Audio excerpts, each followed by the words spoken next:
Families do empower recovery. It is absolutely true.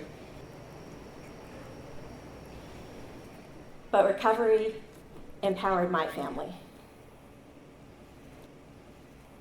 Aidan and I have been on our own since he was a baby, so our bond was already strong to begin with, but recovery brought us even closer, so much closer, even closer than before he ever drank or used. Most of all,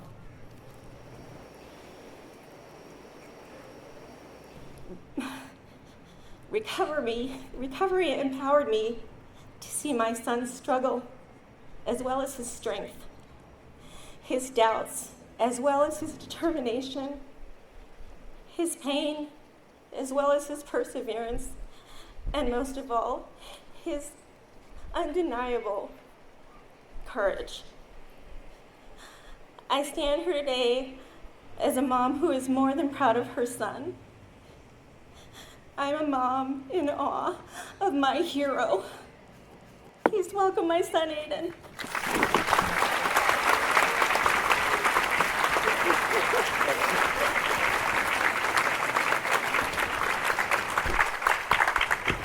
Good evening, everyone. My name is Aidan, and I'm an addict. I was brought up in New Canaan by a single mother. Growing up, I felt rather anxious. I didn't have a lot of friends growing up.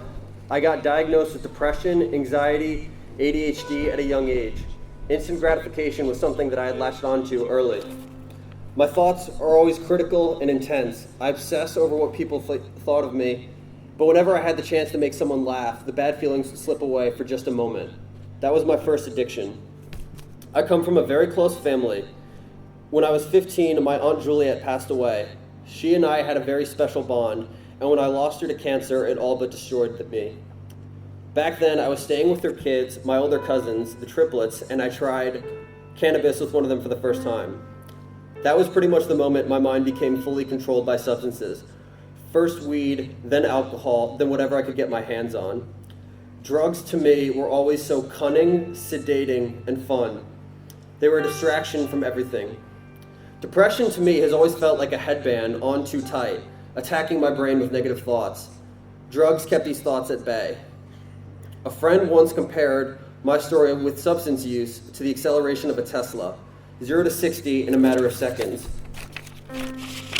Once I started, I could never stop. It escalated so quickly, I couldn't even see the progression as it happened. Within the first 3 months of my use, I overdosed after mixing alcohol, sedatives, and stimulants. I couldn't see that I had a problem. I would always rationalize. I would do these mental gymnastics to convince myself that it was normal to use all day, to mix substances. I would tell myself it was just a special occasion, or that I just went a little overboard, but never to worry about it. Because of drugs, at that moment, I lost any sense of morality. I had no concept of moderation, and I was completely out of control. To say that I had low self-esteem would be an understatement. I mean, I had no self-esteem.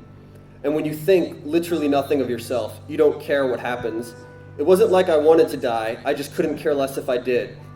I would use several substances each day until I was unconscious.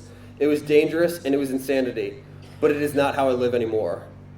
I got sober with the help of my family and friends, real friends I made in 12-step programs. On October 8th in 2018, when I was only 17, I entered the world of recovery. I attend meetings once or twice a day. I volunteer to speak at meetings, hospitals, rehabs, and psych wards. Every year I stay sober, I look back and think of the impact people I have met had on me, and I hope tonight I have a similar impact on someone who is struggling.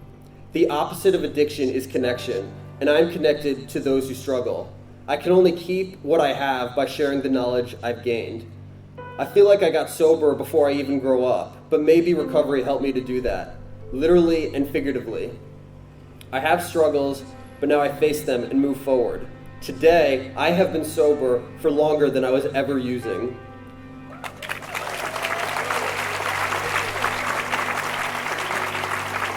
Paul has asked me to speak more than once at this vigil, but I never said yes.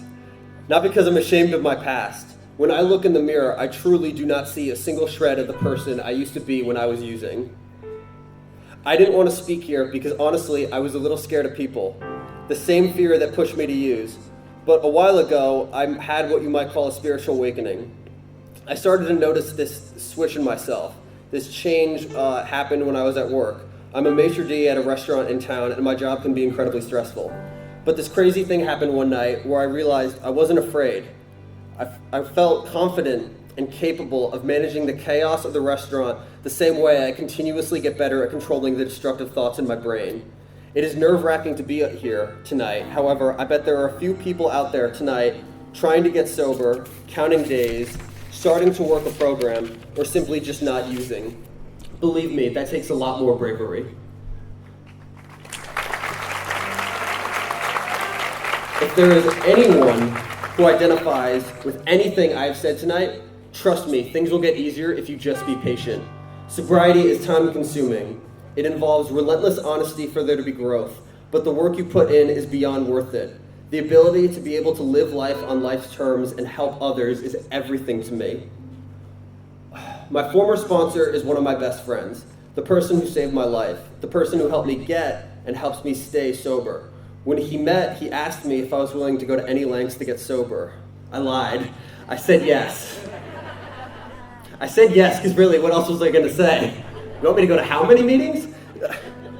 Today, that is the truth. And the truth is, I will go to any length to get sober and to help someone else get there. It's not a lie anymore. I'm grateful for that more and more each day. I'm grateful to be standing here surrounded by my friends, my family, my co-hosts at work, my co-workers from work, my mentors, and most importantly, my family.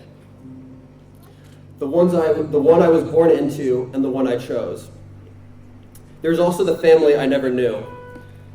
As I mentioned earlier, I grew up to a single mother. My dad hasn't been around since I was born. I reached out to him when I was almost a year sober.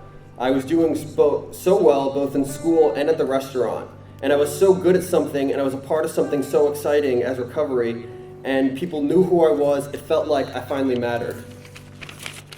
And I just wanted him to know that, and I just wanted him to see the man I had become without his help, and honestly, all I ever wanted was to hear him just say, "Good job." But that didn't happen that way. So I tried his Instagram, and he blocked me immediately. That really hurt. It was like he put this wall blocking any chance of a relationship. It was painful, but now I realize it was freeing. There's a silver lining here. People have told me I'm crazy to think something so horrible as to my father doesn't want me, but that is the unfortunate truth. But it's okay. Oh no. I'll just yell. But it does, yeah. People have told me I'm crazy to think something so horrible as to my father doesn't want me, but that's the truth, and I'm okay with it, because it doesn't matter. I have all the family I need. There we go. I have all the family I need. I'm grateful now that things happened the way that they did. I was able to move on and be thankful for everything that my mother has done for me. I didn't need my dad to tell me anything. I know that I'm doing a great job. I honestly cannot put the words together to express my gratitude for being free from the life I used to live. I spent so many years, both sober and not, truly uncomfortable in my own skin. For most of my life, I don't think I belonged anywhere, but not anymore. Now I'm a part of a world that is always so new and so exciting, and the life I want to live will be truly worthwhile. I am finally proud to be who I am. I am someone who I believe is worth getting to know. I am comfortable in this world, and I like it. Thank you.